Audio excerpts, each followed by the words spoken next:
Good evening, folks. Let's dive right into this, because tonight we're talking about something that cuts straight to the heart of the spiritual battle we all face every day. Mundus, the son of Lucifer himself, and Lilith, that first wife of Adam, from the ancient tales, the one who walked away from obedience and into the shadows.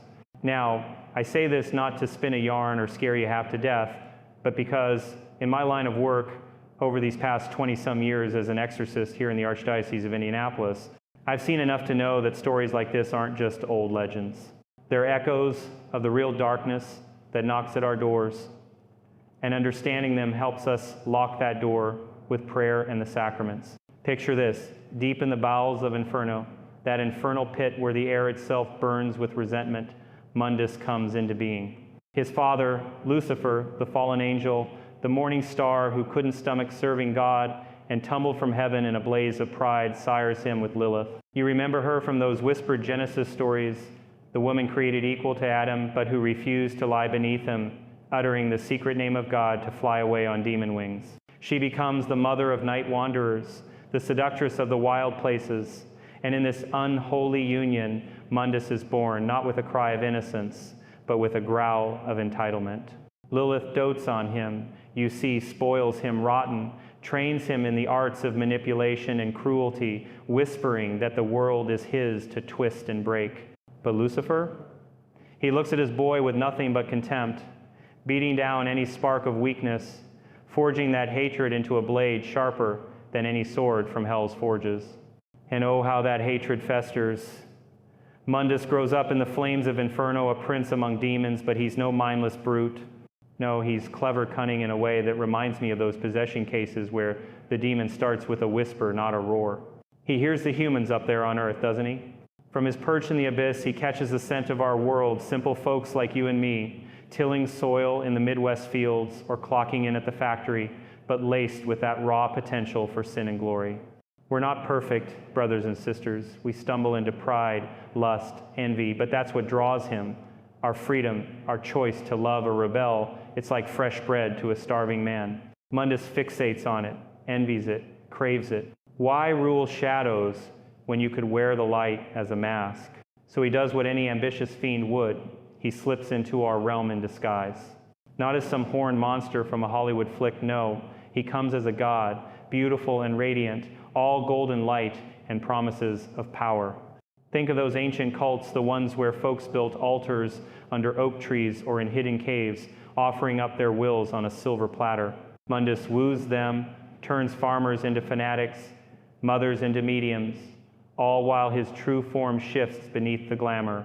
Slowly, inevitably, that divine facade cracks. His body warps grows massive, towering like a skyscraper in downtown Indy, skin splitting into jagged fissures that glow with inner fire. Wings sprout, vast as a biplane span, feathered black but edged with the iridescence of fallen stars.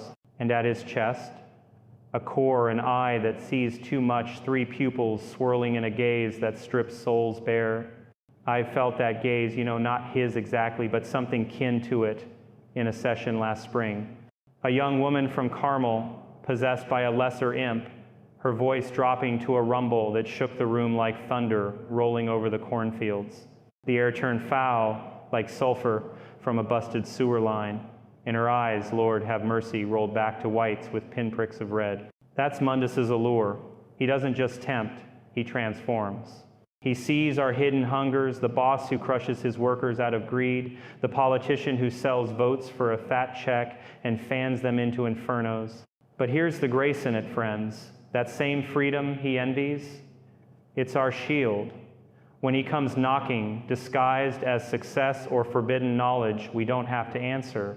A simple Jesus, I trust in you, whispered over morning coffee, or the rosary beads clicking through our fingers on a quiet porch swing, that's the exorcism that starts at home.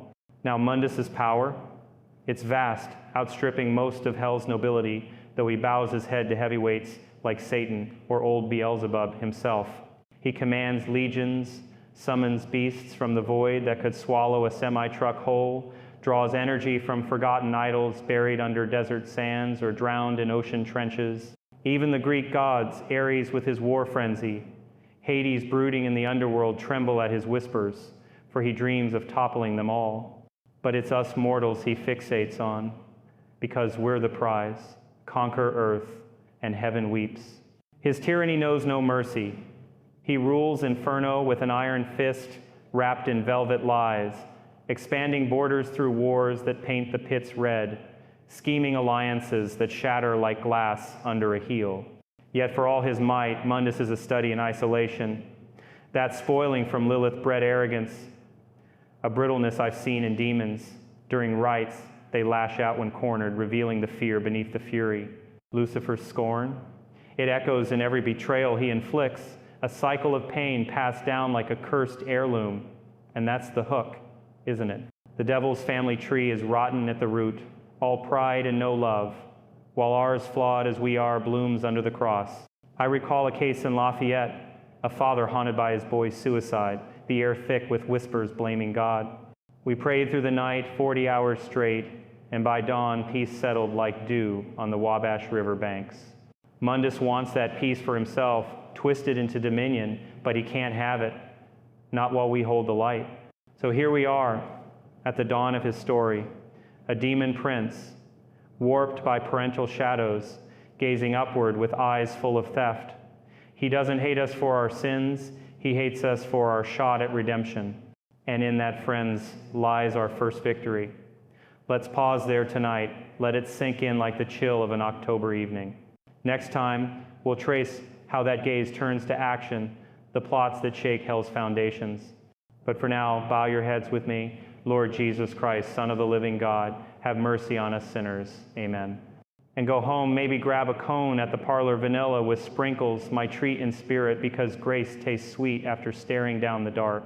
All right, friends, let's pick up where we left off, because if Mundus's birth in those sulfurous depths was the spark, then what comes next is the blaze, the kind that doesn't just warm but consumes, unless you've got the living water of Christ to douse it. We're talking now about the turning point, the moment ambition sharpens into treason, and a demon prince claws his way from the shadows of his father's throne to claim it for his own. This isn't some fairy tale of heroic rebels. No, it's a cautionary whisper from the pits, reminding us that the devil's own family feuds are the first fractures in his armor. In my 20-plus years chasing shadows out of farmhouses and high-rises across central Indiana, I've learned that evil's greatest weakness isn't our holy water or Latin incantations. Though those pack a punch, it's the rot it sows in its own ranks. Demons turn on each other faster than a cornered possum. And Mundus, he wrote the playbook on that. Imagine the underbelly of Inferno not as a static hellfire barbecue, but a seething court of whispers and daggers, where alliances shift like sand dunes in a Saharan gale. Mundus, our brooding princeling with his mother's seductive guile and his father's unyielding scorn, isn't content to simmer in second place. He's got ears everywhere, tendrils of smoke curling through the vents of the abyss, eavesdropping on the Stygian Council's midnight powwows.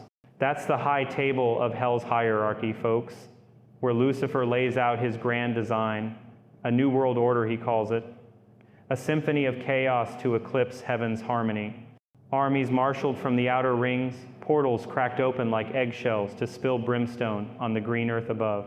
Mundus overhears it all, huddled in the gloom, and something ignites in that triple-pupil chest of his not loyalty, mind you, but a venomous envy.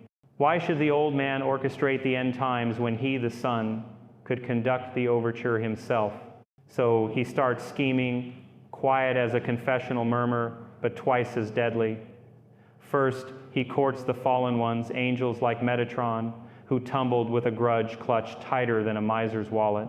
Whispers in the ether, promises of thrones, shared spoils from the human harvest.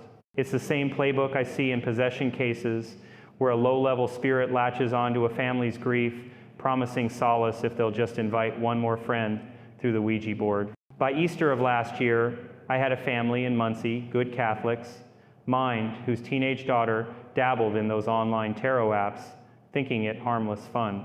Next thing, the house reeks of burnt wiring, shadows pooling in corners like spilled ink, and voices layering over her own, each one cutting a deal. Let me in a little more, and I'll make the pain go away. Mundus's plots feel like that, layered and insidious, building until the whole structure groans. With his angelic allies greased, Mundus turns to the divine ironies, tools meant for heaven's arsenal, now bent for hell's gambit. He finds Lila, that luminous seraph, gone rogue, and coaxes her into a lullaby of deceit. Sing Lucifer to sleep, deep and dreamless, in the heart of his own citadel. She does it, her voice weaving threads of oblivion finer than spider silk, and as the prince of darkness slumps into torpor, Mundus strikes. Out come the Judica chains forged by Michael himself in the forge of divine wrath, links that once bound the unrepentant in the ninth circle. How does a demon lay hands on such relics? Ah, that's the poetry of perdition, stolen in the chaos of the fall, traded in black market bazaars of the void. Mundus snaps them around his father's wrists, the metal humming with holy fury, even in profane grip, and drags the slumbering titan to a tomb, crafted by Jophiel's reluctant hand, a sarcophagus of star-forged marble, sealed with runes that mock the seals of the apocalypse. But he doesn't stop at chains. No, Mundus is thorough, a perfectionist in pain. He leans in close, that colossal form dwarfing even Lucifer's sprawl, and begins the drain, siphoning essence like a vampire at a blood bank, pulling threads of primordial power from the old devil's veins. It's not quick, it's intimate. A father's legacy twisted into a son's feast. Lucifer stirs once, eyes cracking open to slits of starfire, and in that gaze, Mundus sees not rage, but a flicker of recognition, the same contempt mirrored back, laced now with betrayal's bile. The absorption takes eons in hell time, or maybe just a heartbeat. Time bends there like heat haze over blacktop in July. When it's done, Lucifer's husk lies withered, a king reduced to a relic, and Mundus rises, bloated with stolen divinity, his wings unfurling to span chasms that could swallow Lake Michigan whole. Word spreads like wildfire through dry tinder. Lucifer's downfall, the prince's ascension, and hell erupts. Not in cheers, oh no, in a civil war that makes our civil war look like a playground scuffle. The 7 great princes of the abyss, those vying lords of vice, from Belial's deceit to Asmodeus's lust, smell blood and bear fangs. Armies clash in the crimson canyons, legions of horned infantry charging with spears that weep acid, aerial swarms of harpies blotting out the false suns, siege engines hurling boulders the size of boxcars that splinter on impact like God's own thunder reversed. Mundus, flush with his father's might, wades in like a colossus from Revelation, his fissures cracking open to belch geysers of lava that vitrify foes mid-scream. He crushes skulls underfoot, the crunch echoing like gravel under tractor tires, and his eye-core pulses, lancing beams that sear souls to ash. I've witnessed echoes of that frenzy in the right room, you know. Take the Anderson case. Back in 2018, a burly trucker from Terre Haute, haunted by what he swore was his dead partner's ghost, but turned out to be a cluster of imps feeding on his guilt over a rig crash. During the exorcism, the air split with shrieks, not one voice but a chorus, each demon clawing for dominance, accusing the others of weakness. We burned through 3 vials of oil that night, the room heating up like a forge, sweat stinging like nettles, until the man's bellow cracked the mirror on the wall. That's Mundus's war, not just blades, but betrayals. He buys off half the princes with slices of his newfound power. Beelzebub gets the flies of decay, Mephisto the contracts of despair, while the holdouts, he grinds them under their essence fodder for his growing hunger. By the war's bloody close rivers of ichor carving new gorges through the bedrock, Mundus stands atop the slag heaps, crowned emperor of the dark, the Shadow King unchallenged. Inferno bows, a realm reshaped in his image. Spires of obsidian thrusting like accusatory fingers. Forges pounding out weapons that thirst for mortal blood. Arenas where lesser fiends gladiate for his fleeting favor. He installs his 7 lieutenants as the Grand Dukes, each domain a fiefdom of torment tailored to their taste, gluttony pits where souls bloat eternally on ash. Wrath forges that hammer flesh into regret. But rulership sits uneasy on him, like a ill-fitted suit from the thrift store. Paranoia creeps in, every shadow whispers of the next coup, every feast laced with suspicion. He expands outward, probing the borders of neighboring voids, a feint at Hades' realm, where the underworld king broods with his three-headed hound, Cerberus snapping at incursions like a junkyard dog. Arrows of hellfire arc over the river Styx, only to rebound from wards etched in Elysian marble, scorching Mundus's vanguard to cinders. Undeterred, he eyes hell's frozen wastes next hell, that Norse echo of despair, where the goddess of the dishonored dead guards her icy throne with frostbite winds that could flash freeze the Great Lakes in midsummer. Scouts return with frost-rimed horns, tales of blizzards that bury legions alive in snowdrifts of shattered dreams. Mundus rallies, pours resources into a grand assault, catapults flinging blobs of molten regret, demons armored in scales harvested from leviathans. The clash shakes the multiverse's foundations, ice cracking like thunder, fire hissing into steam clouds thick as Hoosier fog. But hell holds, her Draugr hordes shambling forth in endless waves, and Mundus pulls back, licking wounds that fester with humiliation. It's a pattern, you see, overreach born of that inherited pride, the same flaw that felled Lucifer. In my sessions, I see it in the afflicted, the way a demon overplays its hand, demanding worship from a soul that's starting to murmur Jesus' name under its breath, and suddenly the grip slips. Yet for all the setbacks, Mundus consolidates. He quells uprisings with spectacles of cruelty, a rebel duke flayed alive on a stage of screaming brass, his screams broadcast through hell's veins like a demonic radio wave. Loyalty bought with fear, not love, sound familiar? It's the world's oldest con, the one that starts in boardrooms and bedrooms alike. I think of the Evansville widow, possessed after her husband's passing, the entity posing as his voice to keep her chained to grief. Stay with me, it cooed, sweet as honeyed tea, but we peeled back the layers with the litany and outpoured the rage, not at her, but at the light creeping in. Mundus rules the same, a velvet glove over an iron claw, promising eternity's thrills to those who kneel, but delivering chains forged in the screams of the defiant. And through it all, his gaze never leaves the blue marble above. Earth calls to him still, that fragile orb spinning with untapped chaos. He plots incursions, tests the veil with tendrils of influence, whispers to cult leaders in sun-baked temples, pacts with warlords in smoke-filled tents.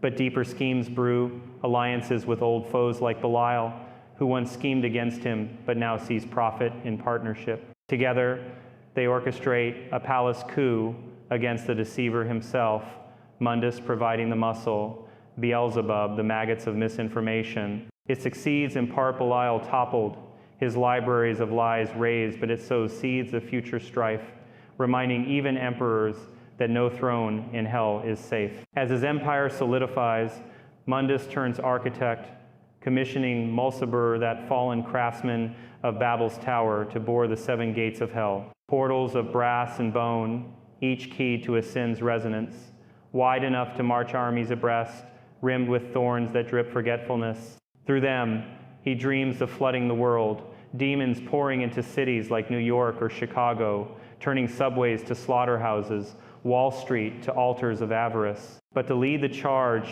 he needs a champion, someone untainted by infernal infighting, a blade of precision in the melee. Enter Sparta, the dark knight of legend, a demon general with a code etched in his obsidian heart. Mundus grooms him, binds him with a blood oath sworn over a chalice of virgin tears, loyalty eternal in exchange for glories untold. Sparta rises, quelling border skirmishes with a scythe that reaps souls like wheat in harvest, his loyalty seeming ironclad as the gates themselves. It's in these years of uneasy peace that Mundus's tyranny blooms fullest. He hosts infernal galas where the air thrums with dirges from bone flutes, guests devouring platters of writhing regret. He pens edicts on skins stretched taut as drumheads, no mercy for the weak, expansion or extinction. Yet cracked spiderweb whispers from Lucifer's tomb, faint but persistent, like a heartbeat under floorboards. Mundus paces his throne room, a cavern vast as the Superdome, shadows coiling at his feet, wondering if the old king's essence stirs within him, a parasite in the power. In quieter moments, and demons have those, twisted as they are, he gazes at scrying pools reflecting earth's mundane beauties, kids chasing fireflies in Kentucky backyards, couples swaying to fiddles at county fairs. It stirs not nostalgia, but a sharper hunger to possess, to corrupt that innocence into his image. Folks, this is where the story thickens, the empire's gears grinding toward the surface world. Mundus, bloated with stolen might, surveys his domain from a balcony of petrified screams, the 7 dukes arrayed below like chess pieces on a board of basalt. He's won the throne, forged the chains, but victory tastes like ash without conquest. The wars have wearied him, the betrayals scarred deeper than any blade, yet his ambition, it's a furnace unquenched. He dispatches envoys to probe divine borders, tempts lesser gods with slices of hell's pie, Ares lured with visions of endless battlefields, Hades with promises of soul monopolies. Some nibble, others spit, alliances form and fracture like ice on the white river in thaw. In the midst of this, a shadow stirs in the outer rims. Argosax, the chaos incarnate, a rival emperor from a parallel abyss, his form a whirlwind of fangs and forgotten epics. Mundus meets the challenge head on, rallying Sparta for the fray. The battle spans dimensions, cliffs of jagged time, where seconds stretch to centuries.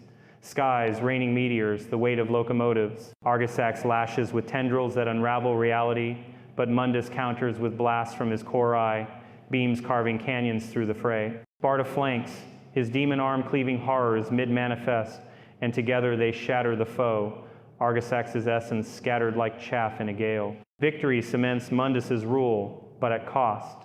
Sparta emerges changed, a flicker in his eyes like dawn on storm clouds, questioning the blood oath's weight. That doubt, it's the first thread pulled, but Mundus, blind in his hubris, misses it. He feasts on the spoils, incorporates Argosax's remnants into his arsenal chaos, orbs that warp probability, turning ally arrows to bouquets of thorns. His court swells with sycophants, harpies, crooning flattery, sweeter than pecan pie at Thanksgiving. Yet isolation gnaws. Lilith, his mother, lurks in the wings, her affections curdled to counsel laced with barbs. Strike now, my prince, she hisses, before the stolen light fades. He heeds her, accelerates the gate building. Mulciber's hammers ring dayless nights, sparks illuminating runes that pulse with pilfered celestial fire. As the first gate groans open, a maw in the fabric between worlds, exhaling brimstone that singes distant stars, Mundus feels the pull of destiny's cruel jest. He's emperor, yes, but emperor of echoes. His father's ghost in every decree, his son's unhatched hungers already stirring. The invasion looms, a tide to drown the earth, but in the quiet before the storm, he confides in no one, not even Sparta, that the greatest war rages within. The war of a soul that sold itself for a crown, now corroding under its thorns. Let's linger here a beat. Let the weight settle like humidity before a summer squall. Mundus has claimed his hell, built his Babel of bones, but the cost, it's the solitude of the summit where winds howl loneliest. In our lives, we chase thrones to promotions that hollow the heart, grudges that chain the spirit, and forget the true king offers rest, not rule. I saw it in a Bloomington professor last fall, brilliant mind twisted by occult tomes, demons promising arcane keys to unlock the universe. We wrestled 3 days, psalms rolling off our tongues like river stones, until he broke free, weeping not for lost knowledge, but for the peace he bartered away. Mundus never weeps, he rages. But rage is just grief and daemon drag. So bow with me again, as the tale pauses on hell's precipice. In the name of the Father, who casts no one into outer darkness without choice, the Son, who harrowed hell and left the gates ajar for our return, the Spirit, who stirs even in emperors' tombs. Amen. And as you head out into the night, maybe swing by the drive-thru for a root beer, float bubbles rising like prayers unanswered yet. We'll pick up next with a betrayal that shakes the foundations, the knight who turns coat and the gates that swing wide. Until then, keep the faith close. It's the only empire that endures. Well, brothers and sisters, if the forging of Mundus's empire was the anvil's strike, then what unfolds now is the hammer's fall, the betrayal that echoes through the ages like a cracked bell in an empty cathedral steeple. We're stepping into the heart of the storm, where loyalty frays like old denim on a barbed wire fence, and the gates of hell swing open not with a triumphant roar, but a creak that chills the marrow. This isn't about glorifying the dark, far from it. In my time as an exorcist, those long nights in dimly lit rectories from Fort Wayne to Bloomington, where the only light is a flickering vigil candle and the steady rhythm of the breviary, I've learned that the devil's grandest schemes crumble not from some cosmic thunderbolt, but from the quiet choice of one soul to turn toward the light. Sparta's pivot. It's that choice writ large in hell's ledger, a reminder that even in the infernal ranks, grace can whisper through the cracks. Flash back to those 7 gates, Mulciber's masterpieces humming with unholy anticipation, each one a yawning portal framed in twisted ivory and etched with sigils that pulse like veins under fevered skin. The first stirs to life in a cavern beneath what we'd call the Aleutian Trench, bubbling up brine laced with whispers of drowned sailors' regrets. Mundus stands before it, his colossal frame casting shadows that writhe like living tattoos. Sparta at his right hand, tall as a grain silo, clad in armor forged from the scales of elder worms, his sword Yamato sheathed, but humming with restrained fury. The blood oath binds them still, that chalice pact sealed in the emperor's throne room, where Sparta pledged his blade for visions of a world remade, humans not as prey, but as equals in the chaos, or so the lie went. Mundus claps a hand on his general's shoulder, massive as a felled oak, and intones the launch. Through these maws we claim the blue jewel. Lead the vanguard, my knight, and taste the salt of their tears. Sparta nods, his face a mask of obsidian calm, but inside? That flicker from the Argisac's fray has kindled to a blaze. During the Chaos War, as he cleaved through vortices of raw entropy, fragments of mortal essence clung to him, echoes of laughter from a fisherman's hut, the ache of a mother's lullaby sung over a cradle in some wind-swept village. They weren't temptations, they were tethers, pulling at the frayed edges of his demonic core. What if conquest wasn't elevation, but erasure? What if the humans Mundus scorned held a spark akin to the divine fire that once lit heaven's halls? These thoughts burrow like ticks in summer pasture, unnoticed by the emperor, who sees only a tool honed to perfection. The invasion commences, legions spill forth, a tide of claws and cinders, first through the ocean gate, surfacing in typhoons that lash the Pacific Rim, capsizing freighters bound for Yokohama, their crews dragged under to swell the ranks. But Sparta hesitates at the threshold, Yamato's hilt warm under his palm like a lover's fevered touch.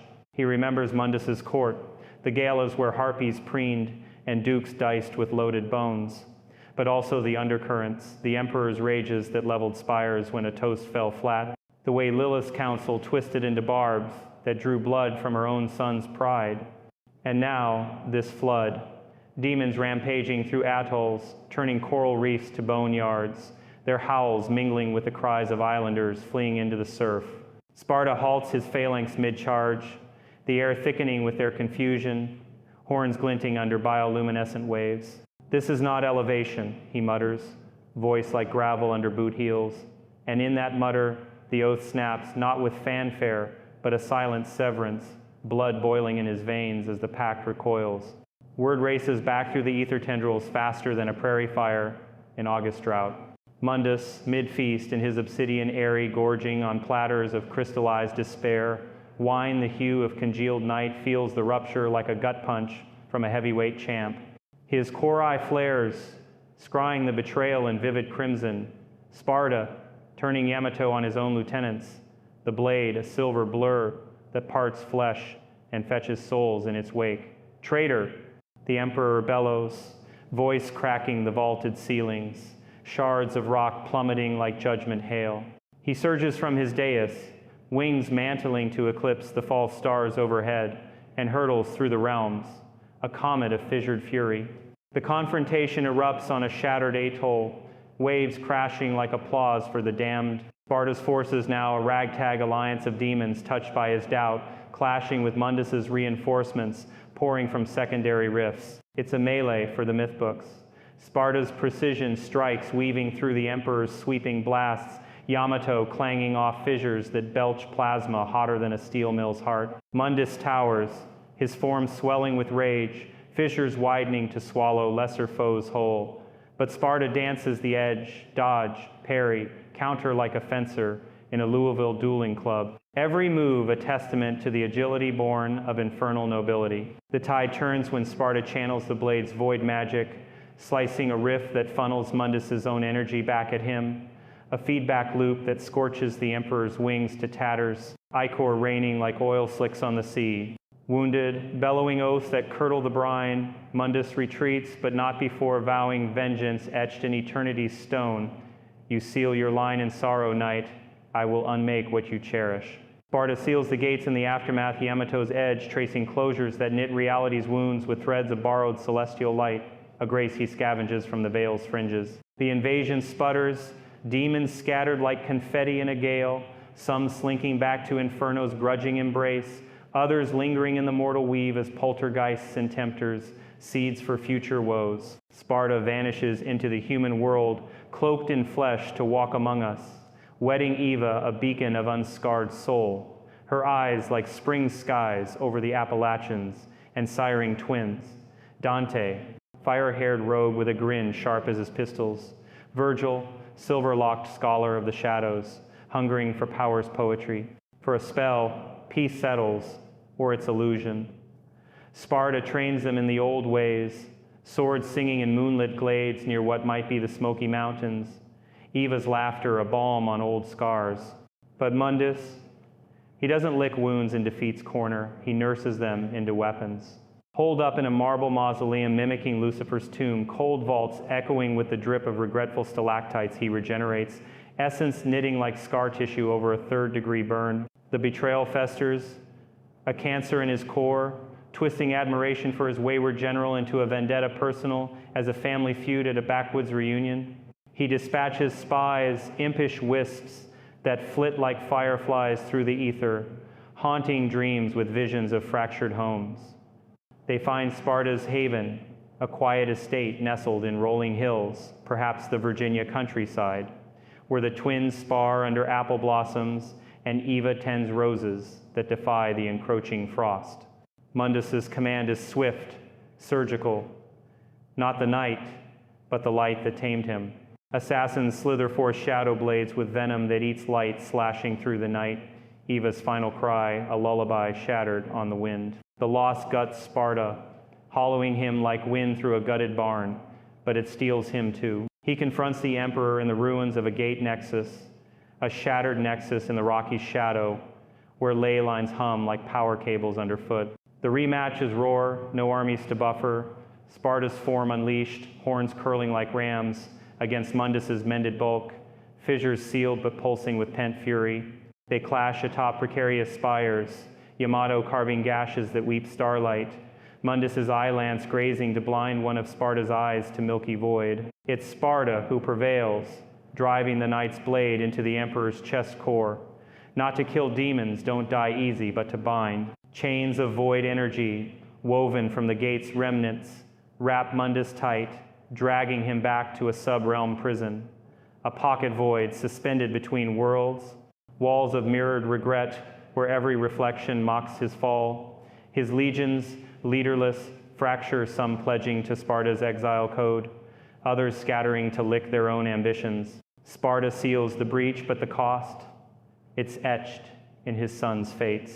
He fades soon after, perhaps to atone in some higher court, leaving Dante and Virgil to inherit the storm. Mundus, immured but not idle, schemes from his cage, tendrils of will snaking through the bars to corrupt from afar. Years pass in mortal time, decades for us, but blinks in hell's ledger, and the twins grow. Dante, the devil may care hunter, kicking demons back to the pit with quips and quicksilver bullets.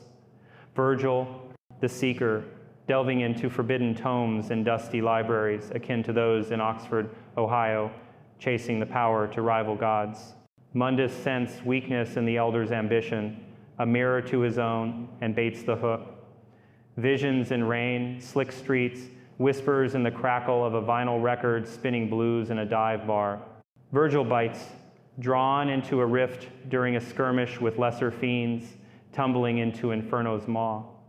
Mundus awaits, not in fury, but glee a predator toying with fresh kill.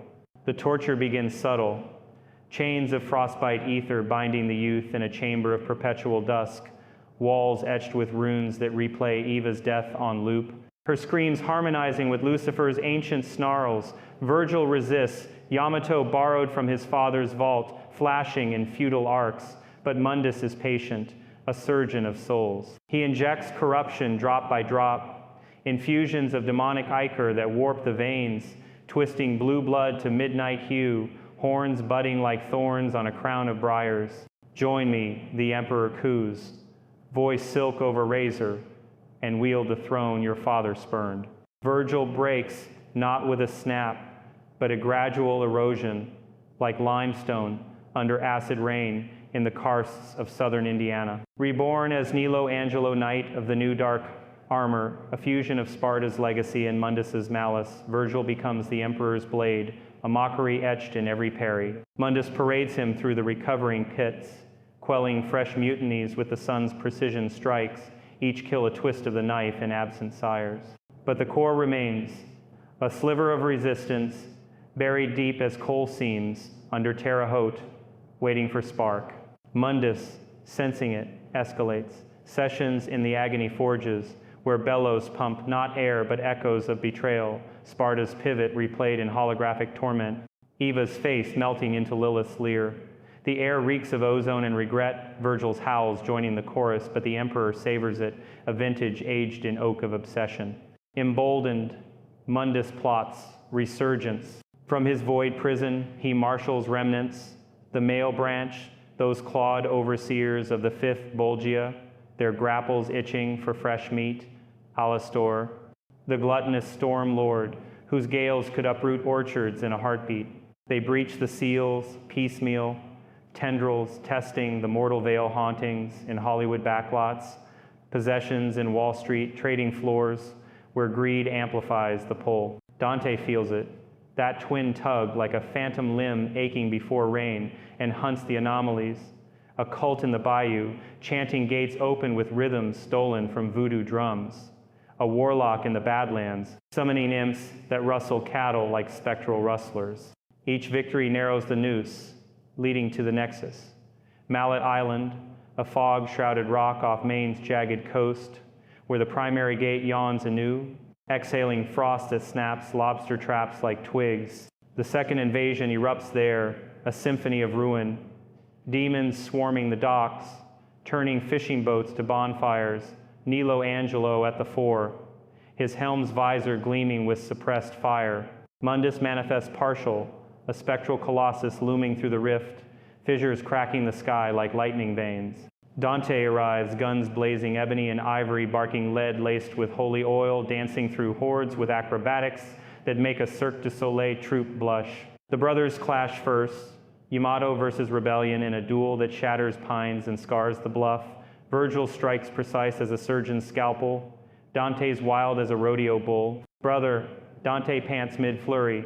Snap out of it, this ain't you. But Nilo Angelo presses, relentless, until a glancing shot cracks the helm, and for a heartbeat, blue eyes flicker through the visor recognition, raw as a fresh wound. Mundus intervenes then, descending in full fury, the island buckling under his weight, waves rearing like spooked stallions. The emperor's form dwarfs the landscape, wings blotting the moon, Cori fixing Dante with a gaze that peels layers from the soul. The whelp of the traitor, he thunders, voice booming like thunder over the Mississippi Delta, you end where he began. Blasts lance forth, carving craters that swallow tide pools, but Dante rolls, quips flying. Big talk from a guy who got punked by dad, got a rematch complex. It enrages, draws the colossus low, where human grit shines, bullets peppering fissures, sword thrusts probing the maw. Virgil Nilo wavers, the corruption cracking under fraternal fire, and turns the tide, Yamato aiding in a pincer that drives Mundus back, his essence fracturing like fault lines in the San Andreas. Sealed anew, but not broken, Mundus retreats snarling, dragging Nilo Angelo into the void for reconditioning tortures redoubled, now laced with Dante's barbs replayed in endless loops. The brothers bond a fresh lash. The island smolders, Dante nursing wounds by a driftwood fire. The seas hush a rare mercy. Yet the emperor's reach lingers, cults reformed in basements from Seattle to Savannah, whispering of the Shadow King's return, possessions spiking like flu season in nursing homes, old folks muttering in tongues, furniture levitating with creaks like arthritic joints. I've seen the aftershocks in my own corner of the vineyard, Last winter, a seminary student from Notre Dame, bright kid, top of his class in moral theology, started sketching rifts in his margins, dreams of blue-eyed knights and winged tyrants plaguing his sleep.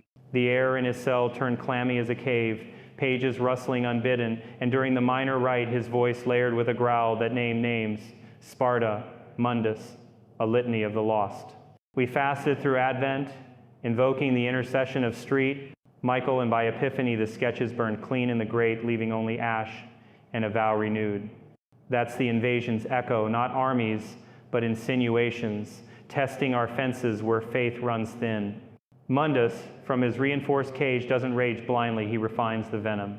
He allies with the underlords anew, Lilith weaving glamours to lure strays, the dukes funneling souls through black market trades. Virgil's torment evolves, not just pain, but perversion, forcing visions of a twisted brotherhood where Dante kneels, Eva revives as a thrall. The night breaks and mends in cycles, Nilo Angelo's armor thickening with each layer of lie, until even Mundus tires of the game, consigning him to the outer pens with the Malabranch's tender mercy's claws, raking runes that burn with phantom itches.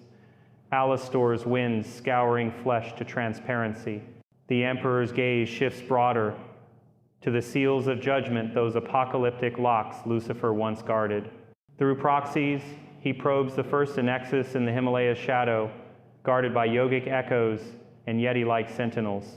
Tendrils slip through, nudged by Virgil's unwitting hand in a moment of lucidity, cracking the ward with a sigh like ice on a thawing pond. Revelations stir the end times prelude, where hell's hordes muster for the final push. Mundus laughs, a rumble that shakes his prison's bars, envisioning legions under his banner, Lucifer's order fulfilled by his hand. But cracks propagate, Dante's hunts intensify, rooting out nexuses in the Everglades mangroves, where gators snap at demonic bait, in the southwest Red Rock canyons, where echoes bounce taunts back at the taunter. Each seal's tamper alerts the heavenly wardens, Amenadiel, the watcher of the watchmen, descending in gales that scatter imps like leaves in a leaf blower. Mundus confronts him in a border skirmish, ethereal planes clashing over the Bermuda's triangle of woes, I-beams versus seraphic flames. The angel prevails, scorching the emperor's projections, but not before Mundus sows doubt. Even your father's pets tire of the game, join the true order. Wounded afresh, Mundus hunkers, but his torture of legacies endures. Virgil, in the pens, endures flames that regenerate only to scar anew, male branch crooning mock lullabies of Lilith's cradle songs. Alastor stuffs him with gales of gluttony, forcing inhalations of soul fumes that bloat the spirit to bursting. Yet in the depths, that coal-seamed spark glows, a vision of Dante's grin, Eva's rose scent lingering like incense after Mass. It foments escape, Virgil clawing free with a surge of paternal fire, Yamato shattering bonds in a blaze that lights the pens like 4th of July sparklers. The breakout ripples, guards swarm, but the night slips the net, emerging in the mortal fog with fragments of hell's map seals locations etched in his mind's scars.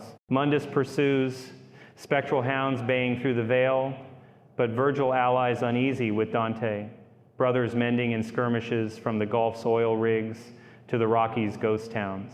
The second seal holds, but the emperor's rage boils over, manifesting avatars that rampage, a fisher beast in Chicago's loop, toppling loop trains like dominoes, a wing storm over the Gulf, whipping hurricanes into frenzies that flood bayous knee-deep in regret.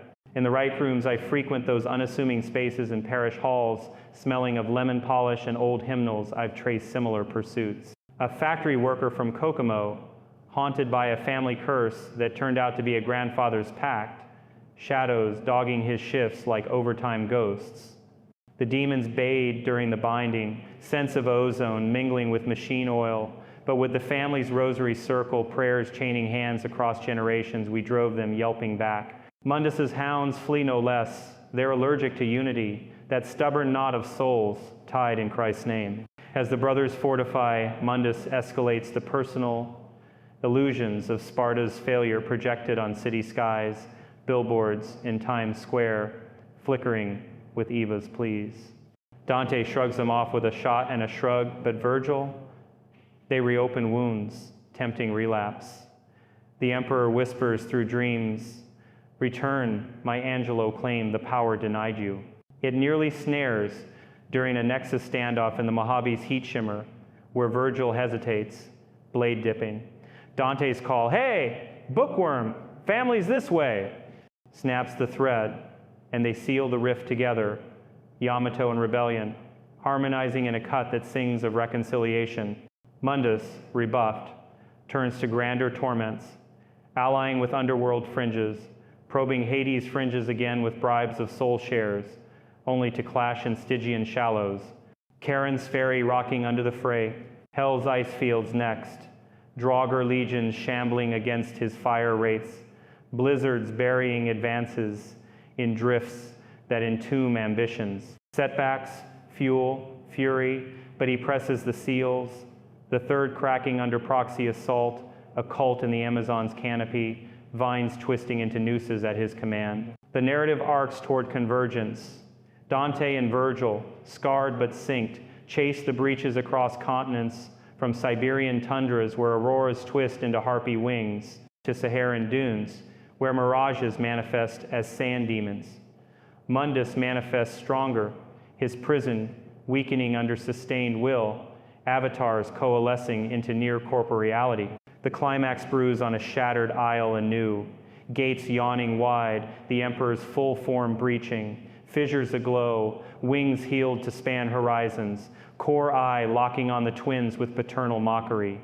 The battle unfolds in phases, Virgil versus echoes of his torment, parrying phantom claws that replay the pen's agonies, Dante drawing fire, bullets ricocheting off scales like hail on a tin roof. Mundus dominates, sweeps, sending them tumbling through rifts, but Brotherhood anchors their blades, linking in a vortex that mirrors Sparta's old strike. The emperor falters, essence leaking like oil from a ruptured well, and they drive him back, sealing the avatar but sensing the source's pulse. In the quiet after, as gulls wheel over debris-littered waves, the brothers share a flask bourbon sharp as truth, Virgil murmuring of the voids he glimpsed, Dante cracking wise about family reunions from hell. But Mundus endures, his torture now diffuse, seeding doubts in the victor's minds, whispers of inevitable return. The seals hold, but the emperor's laugh lingers, a low rumble promising the final act. Let's breathe here, folks. Let the salt air of that isle fill your lungs like a post-storm walk along Lake Michigan's shore.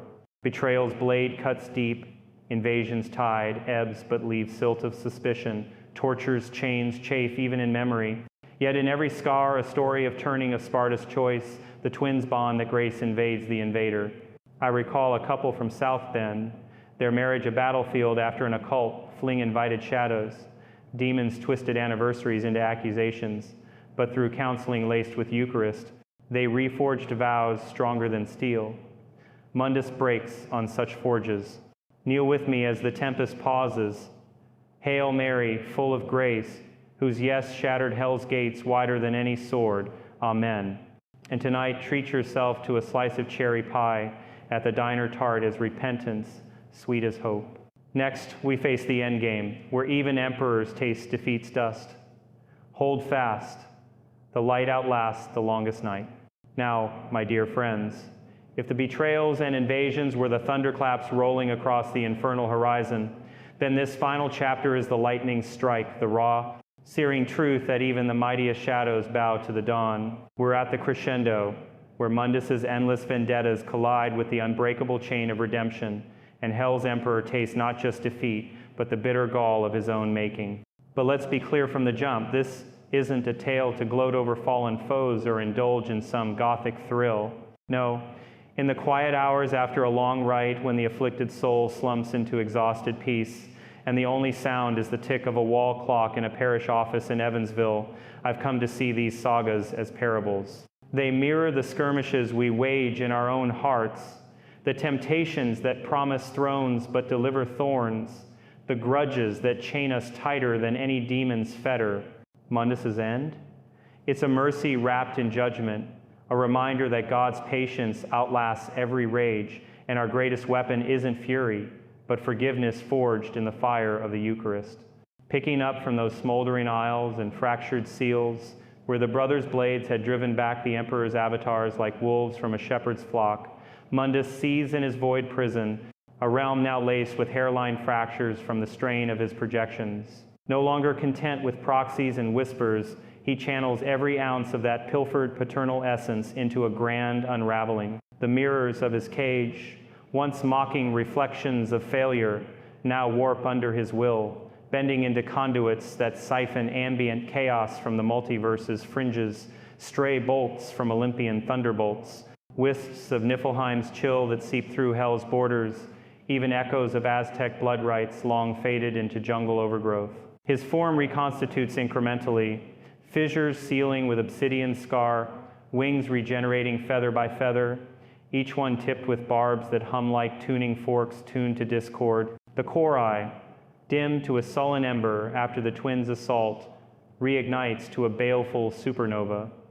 Its triple gaze piercing veils to spy on the surface world's oblivious spin. Stock tickers flashing in Manhattan canyons, tailgates popping open along the Mississippi for football Saturdays, couples stealing kisses in the shadow of the Gateway Arch. But Mundus's true venom targets the seal's guardians, those celestial sentinels patrolling the apocalyptic thresholds like border agents at a midnight checkpoint. Amenadiel, the steadfast enforcer with wings like hammered bronze and a sword that sings psalms of severance, has sported incursions before scattering Mundus's spectral scouts over the Sargasso Sea, where they tangle in sargassum webs and dissolve into foam. The Emperor counters with subtlety now, not sledgehammers. Illusions projected into the angels' vigils, visions of Lucifer's unchaining, stirring old loyalties to fracture. The old order crumbles, the whispers coo, mimicking the morning star's timbre, join the sun who honors the fall. Amenadiel resists, his halo flaring like a sodium street lamp at dusk. But doubt's seed takes root, a hesitation in his strikes that lets a proxy tendril graze the fourth seal, a crystalline vault hidden in the Antarctic's blue ice caves, where penguins waddle oblivious over wards etched in auroral light. The crack propagates like frost on a windshield in a Michigan January, hairline at first, then spidering wide, releasing a pressure wave that rattles the poles, ice shelves, calving bergs the size of Rhode Island, seismic shudders rippling to fault lines in California, where aftershocks topple billboards advertising false salvation. Mundus laughs, the sound a tectonic grind that vibrates his prison's bars and pours through the breach, not his full self yet, but a vanguard essence, a phantasmal tide that floods the mortal weave. Demons manifest in droves, subtler than before, no rampaging hordes, but infiltrators, succubi posing as baristas in Seattle coffee shops, slipping pheromones into lattes that stir illicit dreams, incubi as life coaches in Dallas high-rises, peddling empowerment seminars laced with pacts signed in invisible ink. The air thickens with their presence, subtle shifts, like the way humidity clings before a storm, or the faint metallic tang on the tongue after lightning cracks the sky over the Ozarks. Dante and Virgil sense it, that old twin sense prickling like static on a wool sweater in dry November air. Dante's on the road, rebellion slung across his back like a guitar case, cruising I-70 inches a cherry red muscle car with the radio blasting Springsteen anthems about born-to-run souls. A tip from a grizzled informant in a Toledo truck stop, whispers of shadow investors bankrolling occult startups, leads him to a warehouse district in Cleveland where shipping containers groan open to reveal altars bubbling with quicksilver and chants in tongues that twist the ear like barbed wire. He crashes the party guns first, ebony spitting rounds that ignite the mercury into blinding flares. ivory following with precision that pins cultists mid-incantation. But the lead demon, a wiry thing with eyes like oil slicks, slips the net, hissing Mundus's name like a curse before dissolving into the floor, grates, leaving behind a residue that burns Dante's palm-like road rash from a wipeout. Virgil, ever the strategist, pores over pilfered grimoires in a rented cabin off the Blue Ridge Parkway, the scent of pine sap mingling with the must of yellowed pages. His dreams, once torment's playground, now sharpen into prophecies. Visions of a grand convergence, seals blooming like black roses across the globe's ley lines, from the Nazca lines etched enigmas in Peru's parched flats to Stonehenge's sarsen circles, where mists coil like serpents at solstice. He deciphers the pattern, Yamato humming in agreement, and reaches out to Dante via a burner phone tossed from a payphone in Asheville. The endgame's afoot, brother. Father's ghost stirs the pot. They rendezvous at a roadside diner in West Virginia's hollers, pie slices cooling on formica, as they map the fractures Dante's sketching with ketchup packets, Virgil annotating with a fountain pen that leaks ink like blood from a fresh cut. Their hunt escalates, a cross-country odyssey laced with skirmishes that test the bonds reforged on Mallet Island. In the Sonoran Desert's sun-blasted expanses, they ambush a sandstorm, summoned as cover for a seal probe. Virgil's summoned blades, spectral katanas birthed from Yamato's void, slicing through grit-veiled fiends while Dante's devil trigger flares, wings of azure flame scattering cacti like bowling pins. The entity flees, but not before gifting a taunt. The emperor rises, sons of the seal breaker, your blood will anoint his crown.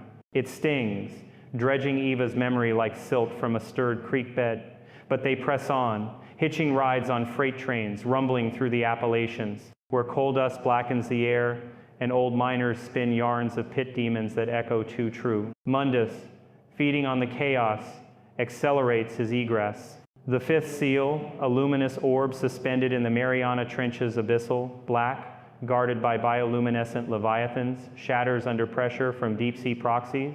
Kraken-limbed horrors dredge from abyssal trenches, tentacles inked with runes that pulse like sonar pings. The rupture sends tsunamis racing for distant shores, Honolulu's Waikiki waves curling malevolent, frothing with submerged screams, California's Big Sur cliffs crumbling into the Pacific's maw. Mundus's essence surges freer, coalescing in nodal points, a colossal shade haunting the Golden Gate's fog, toll booths rattling as cars swerve from phantom gusts, a fisher heart throbbing under the Vatican's catacombs, cracking marble floors during a midnight mass, chalices trembling with the wine turning to vinegar's bite.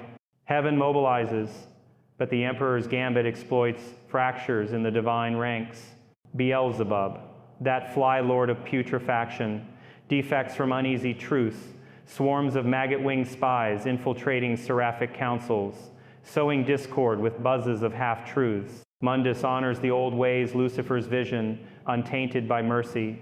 Even Hades stirs, allying tentatively with promises of underworld mergers, his helm of darkness cloaking incursions into Elysian outposts. Mundus orchestrates from the shadows, his will a puppeteer's strings, jerking avatars into synchronized assaults. One in the Gobi's endless sands, where dunes shift to bury nomad caravans under waves of regret. Another in the Congo's emerald canopy, vines animating into lassos that snare researchers mid-sample, their cries swallowed by howler monkey choruses turned cacophonous. The brothers intercept a key breach in the Scottish Highlands, heather fields scarred by rift tears that bleed twilight hues. Rain lashes like judgment's whip as they battle a host led by a reborn Nilo Angelo facsimile, not Virgil's true echo, but a construct woven from torment's threads, armor gleaming with false nobility. The duel is visceral. Virgil's precision clashing against the shade's brute mimicry, Yamato weaving helical cuts that unravel the illusion's weave, Dante providing covering fire from a heather-tufted tor, grenades blooming like thistles in the gloom. The construct shatters, dissolving into motes that sting like midges on a lockside hike, but its final gasp reveals the prize. Coordinates to Lucifer's tomb, the sarcophagus stirring under Mundus's relentless drain reversal, the old king's essence bubbling back like soda from a shaken bottle. This revelation catapults the narrative to Apocalypse's doorstep. Dante and Virgil race to the nexus, a shattered plateau in the Tibetan Altiplano where yaks graze amid prayer flags fluttering like surrendered souls, Everest's shadow looming as indifferent witness. Mundus arrives in near full glory, the void prison shattering behind him like eggshell under boot, his form a mountain of malice, height rivaling the Tetons, fissures aglow with reclaimed starfire, wings spanning to eclipse the thin-aired Sunday. The air crackles with ozone and incense from distant monasteries. Monks chants a fragile counterpoint to the emperor's rumble. Sons of my betrayer, you delay the inevitable. The new order dons Lucifer's dream, my hand. The clash is cataclysmic, a ballet of blade and blast that reshapes the terrain. Yamato and Rebellion tag-teaming in fluid synergy, carving arcs that force Mundus to parry with sweeps of talon limbs, each block sending shockwaves that avalanche scree down glacial flanks. Dante's quips fly like decoys. Miss me? Ugly? Got a crown polish yet? Drawing eye lances that crater the permafrost, while Virgil flanks with spectral summons, doppelgangers multiplying to harry the flanks. Mundus adapts, core-eye fracturing light into prisms that disorient, illusions spawning phantom Evas pleading from mirage mists, phantom Spartas charging to be cut down anew. The brothers falter, wounds opening like old grudges, Dante's shoulder gashed deep as a butcher's cleaver, Virgil's guard slipping to expose a ribcage etched with faded scars. But unity reignites, a shared glance. Eva's memory invoked, not as chain but catalyst, for Mom. Dante growls, devil trigger sinking with Virgil's concentration, their forms merging in a hybrid aura, horns curling in harmony, wings overlapping like quilt patches from a grandmother's hope chest. The surge births a nova strike, blades channeling through a unified thrust that pierces Mundus's core, not shattering but overloading, stolen essences rebelling in a cascade of reverse polarity. The Emperor howls, a sound that shatters yak bells miles distant, his form convulsing as Lucifer's power, long siphoned, reverses, flow, flooding back in a torrent that bloats and bursts the fissures like overripe fruit under thumb. Reeling, Mundus flees to Inferno's heart. The brothers in pursuit through a rift that folds space like origami gone wrong, tumbling through eddies of time-lost echoes. Glimpses of Sparta's wedding under harvest moons. Lilith's cradle rockings turn lullabies of lies. They emerge in the throne room's ruins, obsidian thrones toppled like dominoes in a quake, the 7 dukes cowering in alcoves like rats in a granary flood. Mundus rallies one last stand, summoning the male branch's grapples, clawed chains whipping from walls like bullwhips in a rodeo gone infernal in Alistair's gales, winds howling tempests that scour flesh to bone. The fray devolves to primal. Dante grappling a barb line, barehanded, muscles straining like a logger felling sequoias. Virgil slicing gusts into harmless zephyrs. Yamato a whirlwind of precision amid the maelstrom. Yet the Emperor's ace lingers. Virgil dragged briefly into a torment vortex, reliving the pen's flayings, amplified claws raking not flesh but the soul's fresh welds. Alistair's breaths forcing inhalations of failure's feeder. He teeters, Yamato dipping, but Dante's roar, "Not today, Virg. We end this together," anchors him, a brother's hand clasping across the gale, pulling back to reality's grit. United, they press. Rebellion's pommel cracking the core anew, Yamato sealing the breach with a void kiss that sucks the light inward. Mundus staggers, form deflating like a punctured blimp over the Indy 500, wings folding ragged, eye dimming to embers. But defeat's not death, demands endure. He lashes final spite, a curse, lash that brands the brothers with phantom pains, echoes of Eva's cries, Sparta's silence before collapsing into stasis, essence coiling into a seed buried deep in Inferno's bedrock, waiting eons for nurture. The dukes scatter, Lilith vanishing into night's folds with a mother's parting hiss, Beelzebub buzzing retreats to decay's domains. The throne room falls silent, save the drip of cooling, lava pooling like spilled candle wax after vigil. Yet the saga's pivot isn't the fall, but the stirrings beyond. Word of Mundus's humbling reaches the tomb's depths, where Lucifer's husk, long withered, twitches with reclaimed vigor. The chains of Judeca groan, runes flickering as the morning star siphons back not just power, but purpose. a father's wrath rekindled, twisted by centuries of slumber's dreams into something colder than hell's outer rings. The sarcophagus cracks, a seam of starlight piercing the marble, and Lucifer emerges not as the radiant rebel of old, but a specter lean as famine winds across the dust bowl. Eyes pits of absolute zero, horns elongated to size that reap light itself. His first act, vengeance unfiltered. He sweeps through Inferno's remnants like a reaper in wheat fields at harvest, dukes falling to casual gestures, Belial's deceits unraveling into truthful screams, Asmodeus's lusts inverting to chaste voids. Mundus, sensing the tide, rouses from stasis, his seed forms sprouting tendrils to burrow toward confrontation. They meet in the abyss's core, a spherical void where gravity inverts and echoes loop eternally. Father versus son, the cycle closing like jaws on its tail. Lucifer dominates from the outset, his form ethereal yet inexorable. Blasts of primordial frost that flash freeze Mundus's regenerating limbs. Chains of fallen light that bind where Judeca once held him. The sun fights feral, cori lancing futile beams that refract off paternal wards, wings battering gales that only fan Lucifer's chill. You stole my dream, whelp, the elder intones, voice a glacial slide and twisted it to pettiness.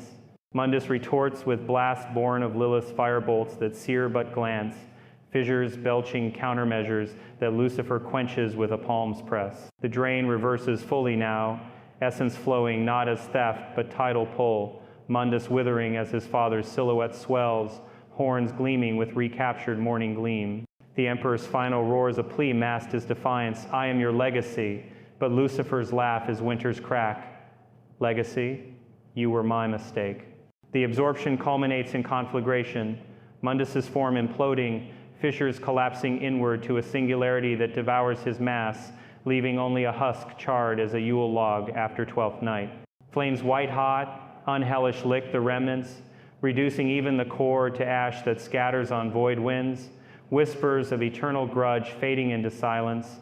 Lucifer stands ascendant but changed, no triumphant return but a brooding reclamation, his gaze lifting to the veiled heavens with not rebellion but reckoning. The seals mend under celestial haste, rifts sealing with the groan of healing bones, the mortal world exhaling unaware, tsunamis receding to lap harmless at shores, fogs lifting from bridges to reveal rain-slicked commutes resuming. Yet a fragment endures, a sliver of Mundus's spite, a mote no larger than a mustard seed, burrowing into Inferno's veins like a taproot in clay soil. It pulses with undimmed hate, feeding on the Empire's resentments, the Duke's grudges, Lilith's lingering laments, promising resurgence when stars align for the next unraveling.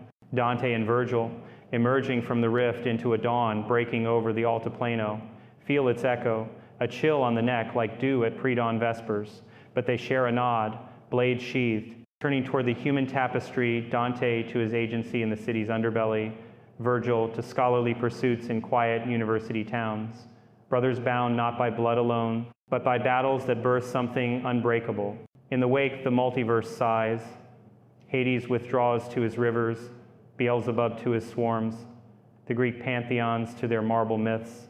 Lucifer prowls the renewed pits, imposing an order sterner than Mundus's tyranny councils of calculated cruelty, expansions checked by paternal paranoia. But the true victor? It's the light that infiltrated, the choices that defied the script. Sparta's turn, Ava's unwavering glow, the twins' refusal to fracture. Mundus, for all his conquests, embodied the void's vanity, ambition without anchor, rule without root, while the faithful, flawed as we, root in the rock that outlasts every storm. I've lived echoes of this finale in the trenches of my calling, Take the Garrett family from Richmond last Lenten season, a clan fractured by a son's dabble in dark web rituals, shadows manifesting as family feuds, amplified to fisticuffs at the dinner table, furniture scooting unbidden like poltergeists at a seance gone sour. The air hung heavy as Lenten fasts, voices layering with growls that named old emperors and fallen knights. We gathered for the major rite in the church basement, cinder block walls sweating like brows in confession, the asperges sprinkle hissing on invisible hides. The boy convulsed, ranting of thrones and stolen essences, But as we invoke the saints, Michael's sword, Gabriel's herald, Raphael's balm, the grip loosened, fragment by fragment, until dawn painted the stained glass windows gold and peace settled like first snow on a Roanoke rooftop. That's the Mundus in us all. The grudges that promise power but deliver isolation. The schemes that topple others only to hollow ourselves. But the Lucifer, return. It's the reminder that even the mightiest falls find their own unraveling pride cycle, broken only by surrender to the one who emptied himself on a hill outside Jerusalem. We don't need demon blades or angelic hosts. Weave the sacraments, steady as the Ohio River's flow confession, washing wounds cleaner than White River ice jams. The Eucharist, a feast that fills without bloating. Marriage vows a bulwark against isolation's siege. So as this tale crests and ebbs, like the Wabash after spring rains, let it stir not fear, but fire. To pray fiercer, love bolder, choose light in the daily dim. Mundus whispers from his moat, but Christ's voice thunders from the empty tomb, eternal, undefeatable. Bow with me one last time, hearts open as the Midwest sky after thunder. Our Father who art in heaven, hallowed be thy name. Deliver us from the evil we chase, and lead us to the kingdom that endures. Through Christ our Lord. Amen. And folks, as you step into whatever October evening waits, leaves crunching underfoot in parks from Bloomington to Lafayette, maybe the scent of bonfires, teasing cider stands, grab a pumpkin spice, whatever warms the soul, or just a plain black coffee, strong as resolve, savor it, because in the grand weave, every sip's a defiance of the dark. We've walked hell's halls together tonight. Now walk heaven's path, one faithful step at a time. God bless you all. Stay in the light.